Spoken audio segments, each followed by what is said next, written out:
الفيديو بتاعنا النهارده سريع جدا. هتبشري البطاطس وهتبشري الجزر وهتعملي حاجه هتبهري الكل بيها وبجمالها. بصوا يا جماعه، طريه جدا من جوه البطاطس مع الجزر، مدين ميكس طعم جميل جدا، ومن بره كمان مقرمش، شكلها تحفه. تعالوا نشوف عملنا ايه. هتبشري هنا بثلاث بطاطسيات وجزرتين. خلاص، بصي مقاديرها بسيطه خالص. معانا معلقتين دقيق ومعلقتين من النشا، ومعانا هنا بضايه وشويه بقدونس كده صغيرين. التوابل بتاعتنا بسيطه، ملح وفلفل وكمون. خلاص كده هنضيف كل الاضافات دي على البصل والجزر، على البطاطس والجزر اسف. هننزل بالبقدونس بتاعتنا اللي احنا فرمينها ناعم. هننزل بمعلقتين من الدقيق. هتنزلي بقى بكل المكونات اللي انا قلت لك عليها، وهتنزلي بالمعلقتين النشا. وهنكسر هنا البضايه دي عشان تمسك معانا الخليط بتاع الجزر مع البطاطس. خلاص، وهننزل بالتوابل اللي هي ملح وفلفل وكمون. هنقلب كل الكلام ده كده في بعضه.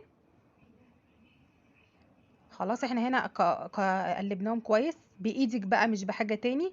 هتبدأي بقى تاخدي كده جزء من الخليط، وهتبدأي تكوريه كده بايدك كور. خلاص،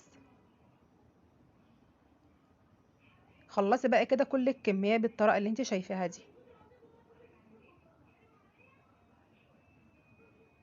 عايزة اقولك سهلة وبسيطة جدا. خلاص، عيالك هيحبوها قوي. خلاص، على زيت سخن بقى وعلى البوتاجاز هتبداي تنزلي بكرات البطاطس مع الجزر. خلاص، بصي ما خدتش معانا اي وقت خالص يا جماعه، وعايزه اقولك طعمها في منتهى الجمال. خلاص، غيري بقى في طعم البطاطس وري بقى جوزك وعيالك اللي انتي بتعملي لهم كل جديد. شايفين شكلها مقرمشه جدا جدا من بره، وطريه جدا جدا من جوه. خلاص، هنا خلصناها. عايزه اقول لك سخنه، مش قادره امسكها، بس انا فعلا يعني عايزه اقول لك ماسكاها بالعافيه. يعني بصي شكلها، بصي مش قادره افتحها من السخونيه. رايك بقى، بصي في شكلها، بصي من جوه جوسي وطريه ازاي، ومن بره مقرمشه. لو عجبك بقى الفيديو ما تنسيش تحط اللايك. ولو انت جديده معايا يا قمر، يا ريت تشتركي معايا في القناه، واستنوني حبايبي في فيديو جديد، والسلام عليكم.